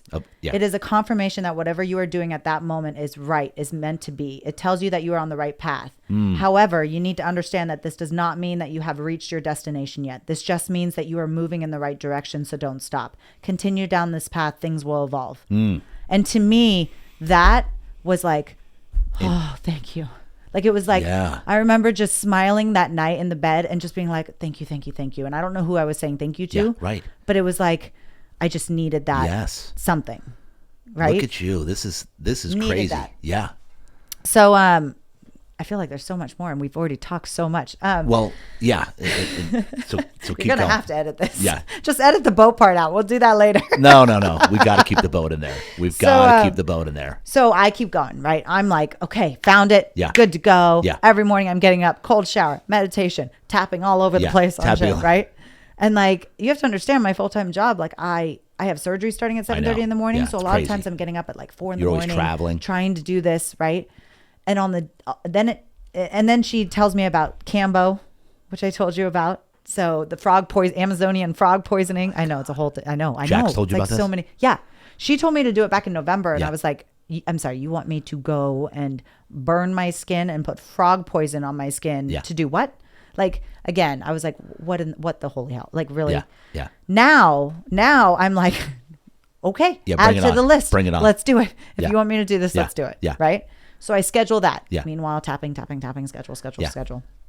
So he comes to my house. You have to be vegan for 3 days. Okay, so Cambo it's a whole thing where in the Amazonian forest, basically, the warriors back in the day would take this frog that had Cambo frog poison, basically, and they would put it on their skin on an open wound, and it would detox their entire body. That's the idea. Yeah. Detox of emotional and physical trauma of your entire body. Right. And by detoxing, you purge. So it goes through all your organs. It goes through, I know what this sounds like. I get it. But my mind is on thinking like, because go ahead. Yeah. There's a lot. So he goes, okay. So he goes, you need to do this. So he shows up and you're supposed to do 3 ceremonies in a row, one after another day, 3 days in a row. I could only do 2 because I was working on Monday. So I did Saturday, Sunday. So he goes, okay. So he shows up that morning.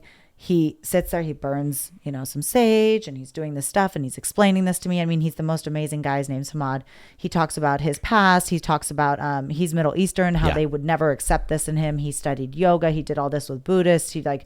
All this stuff.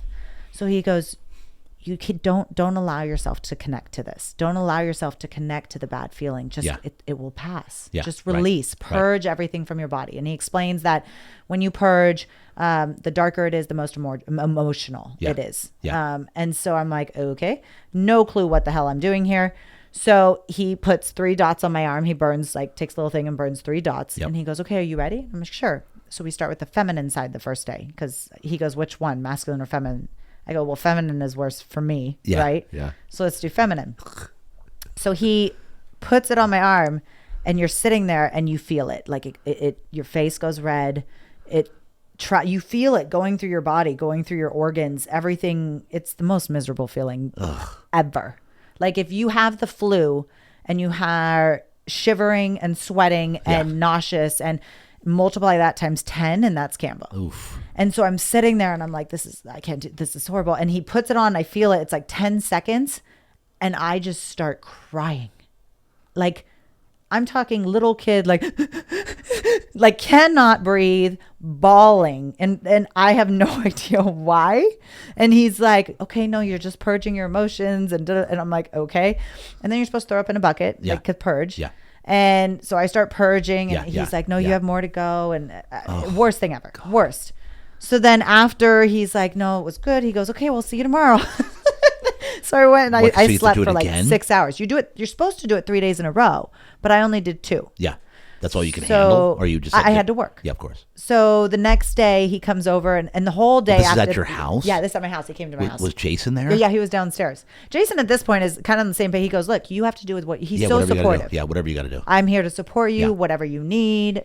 I mean, I can't say enough. Were you violently throwing up? Yeah, it's not pretty. It's not pretty. But you don't have food because you fast the night before. So it's just water. Just bile and stuff? Yeah, it's really fun. Oh my God. Super fun. But it's horrific. Yeah. So the only pleasant thing is after he gives you hape, and it's like this mix of like tree, like eucalyptus. Anyways, he puffs it into your nose, and it kind of makes you feel a little high. Yeah. Like it's amazing. Yeah. So the next day he comes and we do the masculine, and he's like, okay, so this one I had 3 dots, and he puts dots on this side. What does that mean, masculine? Like the left side is your feminine, the right side is your masculine, okay. supposedly. Really? Yeah. Huh. So interesting. So he goes, let's do the masculine side of you. Yeah. So he puts the dots, and then he puts 1 dot, 2 dots, 3 dots, and I'm like, nothing. Chilling, no crying. Are you kidding me? No, nothing. What does this is mean? my masculine side. I'm like, this is my strong side. Which means you have a lot of masculinity. Yes, I know. Jason always tells me that. So we're working on that. Yeah. The controlling. So I sit there, and it still feel horrible. It's going through my whole body, start purging. And he's like, no, you have more to go. I'm like begging him at this point, please make it stop. Please make it stop. And he goes, go in the shower and do your last purge. So I go in the shower. Do my last purge. I get out and I look at the floor, and I remember I had an Aquafina water bottle, and it has those blue labels, and I thought the label melted. I said, look, the label melted. It looked like black fuzzies all over the shower, like if I wore a sweatshirt. Yeah. And he comes in and he goes, no, that came out of you. And I'm like, what the hell is black that's coming? And keep in mind, I did vegan for 3 days. I fasted for 2 days. Like, so what is coming out of me? And he already explained to me, like, the darker that comes out of you, the more trauma, the more emotional. Yeah. So I was like, okay. And then afterwards he gives me that hape, and I'm laying there, and he goes, what's in your head? And I just laid there, and I was like, it was so at peace. It was like the greatest feeling I've ever been in my life. There was nothing in my head. I can honestly say to you, there's never been a time in my life where there was nothing. And I was just floating. This was day 2. Day 2. So it was amazing. So he leaves, and all of these experiences add up. So what Cambo taught me is like, don't attach yourself. Like no matter how bad it gets, it's going to pass. Right. Yeah. So as I continue down my path, tapping, getting up, shower, it starts to come back. Anxiety starts to come back. And I'm like, no. I already figured this out. I got my light. I got my person. I got my lash guard. I got Jax. I got my therapist. I got everybody. I got everybody. I'm making this happen. No. So 2 weeks after I did Cambo and I'm doing all the tapping, I have a text to Jax, and I'm like, I don't understand. Why is my chest tight? Why is this happening? Like, I'm doing everything I'm supposed to do. I'm following all the rules. And it's like, she goes, it's not about doing what you're supposed to do. Right. It's about believing in what you're doing. Correct. That didn't sit well. That didn't sit well. I had my first panic attack ever. Like, I told you I had one at 18, but I don't know what a panic attack is. And I now know what a panic attack was. And it was horrific. Like, I thought I was going to die, and I was just sitting there. Like, I couldn't breathe. I was like, so I remember I called my friend Lynn. She called Jason. Jason called Bree, and Bree comes over, and I fell asleep. Bree, this is Bree Ripped and Reckless on IG. Bree. Got it. She comes over, and she finds me in my room, like fetal position. She sits down. She just starts like petting my hair, and I'm like trying to breathe. And I remember I fell asleep with my head on her lap, like for like 2 hours. She just sat there with me. Like, this is. And it's so hard to tell you this because this isn't me. Like the whole time I was like, this isn't me. Yeah. This isn't the person I am. Yeah. Yeah. And I'm terrified. And I cannot tell you why. So then 2 more days go by, and Jason has a meeting, and I get out of the shower, And I just remember sitting on the floor in my room and I am going to die. Yeah. Like panic attack, can't breathe. I called Jason. He goes, hey babe, what's up? I'm in the meeting. And I'm like, I don't know what to do. Like and he goes, you're going to be okay. He goes, you're fine. And he kind of talked me through it. And he goes, listen, I'm going to call you right back. Cause he's in an important meeting. He can't. So then I get off the phone and I call Jax and she walks me through like 20 minutes. She's like, okay, no, you're going to be good. And like, just keeps talking to me. And I have no clue why I'm having these panic attacks. Like I am losing my goddamn mind. Yeah. Like cannot function. And I don't know what to do. And at this point, again, I have to get on these meds. Like I have to be on these meds. This is just me. Look, I've done everything. Look, I'm tapping. I'm doing everything I'm supposed to do. I'm going to the beach. I'm sticking my feet. I'm grounding. Frog poison. What else am I supposed to do? Like, so then I just Jason comes home that night and he sits down across the table for me. I can't tell you how many times he sat across the table for me.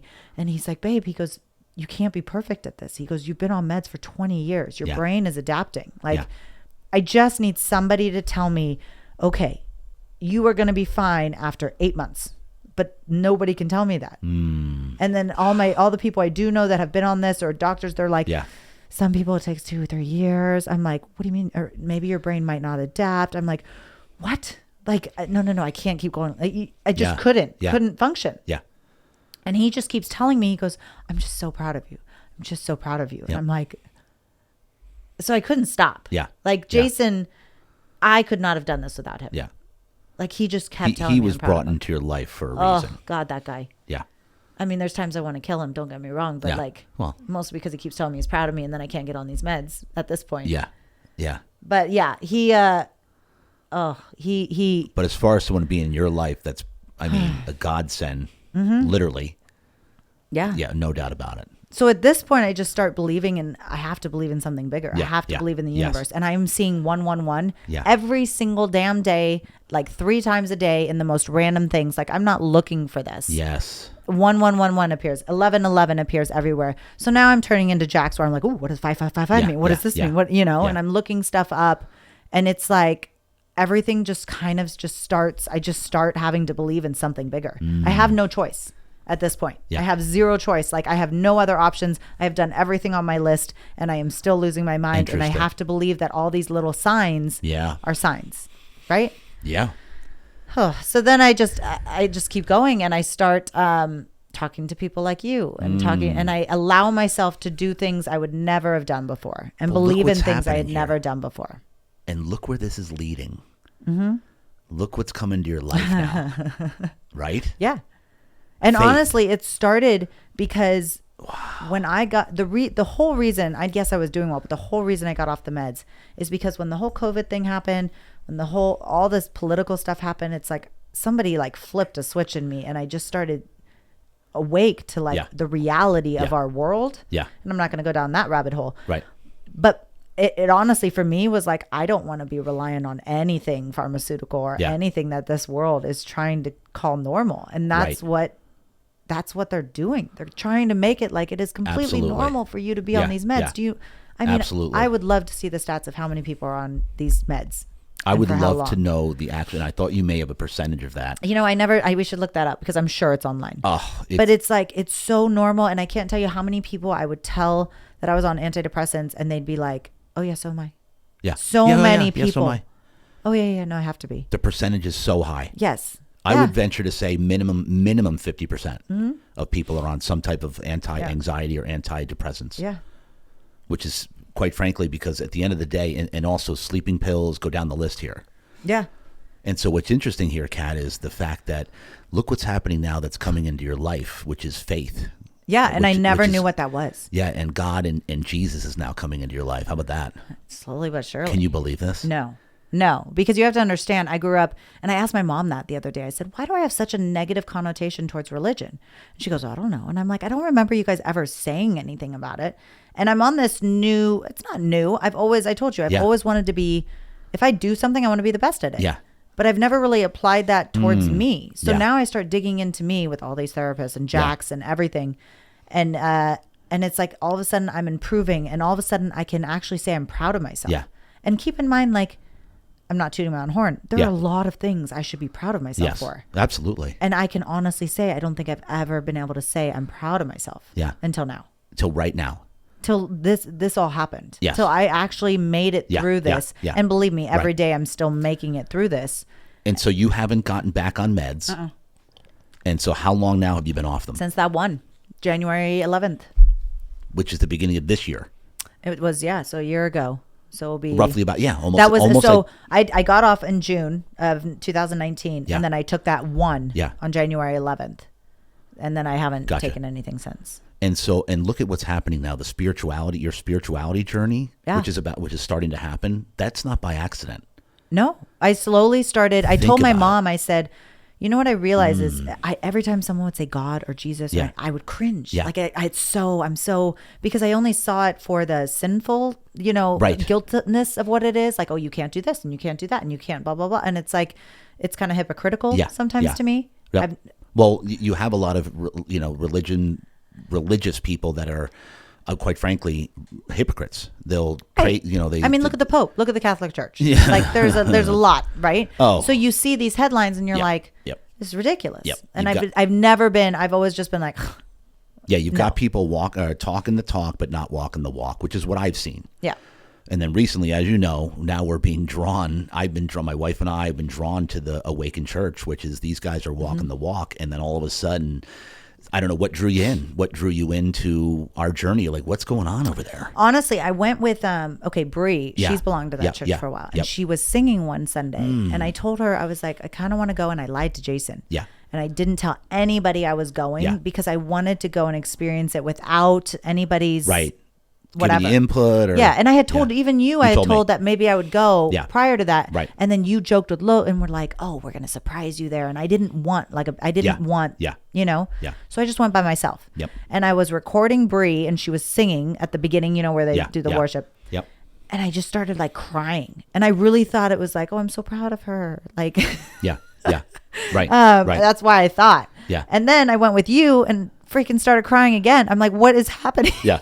I remember on the ride up when we were on our way up that Sunday, or you texted me the night before, he's like, JD, I really want to go. And I'm like, well, I wasn't planning on going because I did. Yeah, you had softball for your daughter. And then you texted me at like 9:30 and you're like, if you feel like you should go, I'm going to go with you. Then I'll go with you. You were so sweet. Yeah. And then I had to have a talk with Jacqueline, my daughter, say, hey, baby, I'm going to actually have to miss one of your, because she had a doubleheader. Yeah, and you were amazing. I haven't missed a pitch. And I said, but my friend needs me. Kat's our friend. She knows you. I said, I got to be there for her, and this is a big deal. She's going to the church, and this is a big moment for her, spirituality and letting God into her life, and this is a whole thing here, so I got to go. Whole thing. Yeah, I got to go. And she's like, all right, Daddy, I understand. You need to be there for your friend. She said that, which is amazing. And and I remember on the way up, I didn't want to actually tell you, and I actually didn't think this conversation would go this route, but I'm glad it did actually, because I know that there's going to be a lot of our awakened community and also pastors are going to watch this interview, and they're going to know exactly what's going on, like literally to the T. And I'll talk about this because have you ever heard of a deliverance? Okay, what's the camo thing? What was the thing? What was the Cambo? Cambo. So Cambo, it's the spiritual Cambo. Okay. Which I just had one recently. Okay. It's where they draw everything out of you, all the stuff that's built up inside of you. It's called deliverance. We're going to get more. We're not going to do this now because now we got to wrap this up. But we're going to get into that with the church, and the pastors that are watching this, they're already like, oh yeah. You forget about it. Yeah, totally. Well, and the pastors, they're amazing. I mean, listen, I'd never been church. Yeah. I had to take it one step at a time. Yes. Oh, yeah. I'm on the same journey. Yes. And so you go there and it's like, okay, Pastor Matt, I mean, he's awesome. Yeah. I met him before. Yeah. And when he got up there and he made a joke and he goes, okay, there's way too many religious people in here. Right. Correct. Exactly. They don't push it in your face. Right. And they're very open. Plus, they have a lot of the same beliefs that I believe right now. And a lot of the things that the government's doing is unacceptable. Correct. And so I don't know. It's been a journey, and I haven't completely stepped away from what I believe as well, because I'm sitting here and I'm like, look, like, okay, if I'm going to change patterns that were ingrained in me at a young age, which is what I'm doing, then I can't allow this religious about how a negative connotation rule me. So when I went a couple of times and they kept putting up all these verses and like where 1:1 Genesis, and I was like, well, I don't know what any of these mean or where they are. Right. So then I told Jason, I was like, all right, apparently I need to read the Bible. And he goes, what? And I'm like, I need to read the Bible. So now I finished Genesis and I have picked up a Bible and I'm reading this Bible. And I'm sitting here, and I was so proud of myself the other day because Yeah. when I went to church the other day, Yeah. they put up a Genesis one. Yes. I'm like, I've read this. Yes. I know this. Yes. It's amazing. I can't believe this. But it's like, to me, it's not even like the Bible. It's like, oh, religion. But Yeah, to me, it's right. just like I'm reading a history book right now. Yes. And it's the same concept as the meditation and Yeah. all of this stuff. It's like it's within Exactly. you. You have to believe in something bigger, Exactly. have faith in something bigger. Yep. And it's Yep. crazy how things start to line up when you think that way. Yes. And I'm This is still so trying good. to find, like, just like I did on the 11th, I Yeah. found it and then I got panic attacks, right? Then yeah, I started, right. I'm still, it's getting better and better. Those Yeah. middle ground of not knowing where it is, Yeah. it's getting better. Yeah. But it's like crazy when it starts to align and the visions you see and you actually see what's coming. And if you trust it, if you see visions and you trust it and you do what you see, Yeah. it's crazy. You just believe in it. It's like, Yeah. no, it doesn't matter how out there it is. It's like, Yeah. no, this is what I'm supposed to do. Right. Like, period, done, end of story. And this- it's like people just look at you and they don't I didn't understand that concept Yeah, less yeah, than a year ago. yeah. So I understand where they're coming from. You can't push anybody into Right. this belief. Correct. You got to let it flow Yes. and let it come to you when you're ready. My spiritual journey in the last year with this is I can't eat because it got to the point where prior to that I was a laws of attraction guy and everything was laws of attraction, success principles that I read in all these books. And then Dr. Matt's like, guess what, JD? Guess where all those success principles came from? The Bible. They're all from there. Yeah, have you read it? Parts of it. Yeah. I'm putting you on the spot I know right you now. are. You did. You have You to do did. this. My wife's like, I think you need this. I'm like, listen, think one you need step to at a read the time. Bible. I'm going to church every Sunday. I'm leaning into this thing. I got. Well, I mean, you won the entire Pathfinders thing. Hey, you know, Number one in the yeah, whole church. Yeah, but I mean, we're talking. The main pastor Yeah, made yeah, you yeah. stand up at church I know. on Sunday It was service crazy. and spoke about you for 2 minutes. have I a- know yeah. this because I recorded it, just Yeah, saying. you did. That was cool. At the end of the day, there's things that I can't explain anymore to laws of attraction. God's a thing. There's no question about it. I can't be more excited to lean into this and lean into my faith in Jesus and knowing that God's doing his thing through me now, which is why I launched this podcast, quite frankly. Awaken and the spirituality and knowing that God's working through me. That's why I launched this podcast, quite frankly. So I thought, you know what? I'm put on this earth to inspire others to greatness, to inspire others to live a fulfilled life, to be fully filled with joy. Like, look what's happening. You're a perfect example. You were all of a sudden, hey, JD, what's up with that church? Come on, anytime you want to come. And now look at you. Look at you. And we're going to talk 6 months to a year from now each and watch what happens the more you become the more spiritual you become, that you realize you can't control really anything. No. You just got to let it go and have faith that it's always going to work out. Have faith that the to-do list is going to be okay. It's okay if you don't do everything on the to-do list. Do you know what I'm saying? And faith is about that belief that you can't see. It's not tangible. You just have to believe that it's going to happen, and you know what? It's going to fall into. And when you believe, that's when the magic happens. And when you realize that you have as I told you, you have a calling on your life. You have a calling on you're a special human being, Kat. And yeah, you're laughing, but I'm serious about this. You have a calling on your life because the more you're opening up to spirituality and God, the more you're doing this, the more that he's going to do his thing. And that's what Jurgen said to me on Sunday. He said, you're opened up, and guess what? He's open. You lean into him, he leans into you. When you have faith, then you're really going to make a mark, because you already made a mark in this world. But wait till you really, and it's happening right now. So that's what's so exciting. This is the perfect way to end this our interview here. Is the perfect chopping this up here is the perfect ending to this, is because you're literally there. You're in it now. And what's happening now is you're opening up and you're letting it flow. And look at you. I want to tell you, and I don't even want to sound as though I'm like this guy, this whole, but I'm proud of you. I'm so proud of you as a friend that you're literally going with this. And this is exactly where I was about a year ago when I said, hey, gosh, something's going on here and I can't explain it anymore. I can't explain the things that are happening because so many great things to Rachel, my wife and I, my family, keep falling into place, and people keep coming into our lives that are amazing human beings that I've never had before. I've never had this many people that not only believe in me, but genuinely, wholeheartedly want me to succeed and are rooting me on. That's what's going to happen, Kat. When you have all these people that believe in you, guess what happens? It's one thing to believe in God, but it's another thing to believe in yourself. And almost no one has self-belief or self-love And we have it in us, but once you believe in yourself, then you can truly lean into faith and do your thing and make a mark in this world and reach your potential and your gift, because we're all born with a gift. The job in life is to find your gift, and then our purpose is to give it away. So you have a gift as a woman, as a human being, Kat, and I don't even think you've completely discovered your gift yet. Oh no, we're still. It's coming, right? It's coming here. This faith journey that you're on, it's coming right now, and you're going to lean into it and wait till you see what happens in the next 6 months, 12 months, 24, 5 years. We're going to look back at this. I'm sure we're going to do more interviews because you and I could go for days, right? But I'm telling you, I'm proud of you, and you have seen nothing yet as to what you're capable of and where you're going, and this whole story here. And I hope that I know the viewers and the listeners that can identify with where you're at and what you've gone through, or maybe think they have no hope. Yeah. And listen, and you know what? Lean into this. Hit us up. Come along with us. We're on a faith journey here that's just incredible. And I didn't think we were going to actually end this like this, but I'm glad that we did. No, it's good. Because I think that it's like really a powerful part, and it explains everything, because you're just trying to control everything your whole life, which seems to be ingrained in you in genetics. 100%. 100%. But you know what? The more you open up and realize that faith and God's a thing, and allow, hey, everything's going to work out, and I believe in that wholeheartedly. That's when the magic happens. And honestly, for people that don't have the religion aspect, then you can start with universe. Because for Start me, when people tried to push me God, like I couldn't do it. Yeah, you couldn't do it. I started, Jax was very like spiritual, universe. Yeah. So was the therapist I went to. Everybody was, and then it slowly realized like it's all the same thing. It's all the same thing. Yep, exactly. I'm glad you said that, because 40 years I was a spiritual laws of attraction, whatever you put your thoughts or things, whatever you put your mind to is going to happen. You know what I'm saying?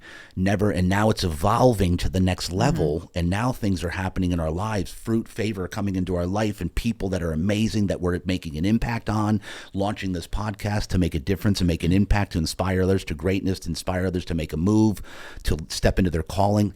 It's all evolving. So I'm on this journey with you, just a year ahead, only 1 year ahead, basically, right? That's it. So this is going to be a lot, Kat. This is going to be so much fun to see where this journey goes next.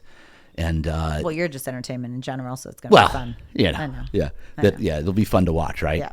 So, Kat, I'll tell you what. I'm honored to call you a friend. I'm honored that you came in and on one of my on my first interview overall in history, first one. I know we went long, but I knew that was going to happen. But I don't care if people are listening at this point. Like 15-second through. Yeah, doing the fast forward thing. Frog poison? What? Wait. The boat, the orgasms. Yeah, we touched on it all. Yeah, I hope people take it, because you can get off these meds, and the thing is I mean, it's hard. It's really hard. It's the hardest thing I've ever done. It's really, really which is hard. Why it's the easiest thing to just. And take that's them. Exactly. But I don't think I wouldn't have found any of this belief if I was still on those. Yeah, it just dulls you. Think about that. Yeah, that's big. It is. That right there, that statement is profound, because when you have the chemical thing going on from these medication, these drugs, you're not thinking normally. You're not thinking clearly. Things aren't wired normally, right? And so this spiritual thing, it can affect it in a negative way. Yeah. You know what I'm saying? So, yeah, I'll tell you what, Kat, I'm excited to be on this journey with you. I'm excited to do life with you and Jason. You guys are amazing. Once again, very, very honored and proud to call you a friend. So, Kat. Honored to be here. Yep. Thank you so much for sharing your story, getting vulnerable here, sharing a lot of the crazy stuff that you've done. And we look forward to our next interview, our next chop it up, breakdown conversation. Thank you. Yep. Thanks, Kat. All right, folks. There you go. That's a wrap. Have a nice day.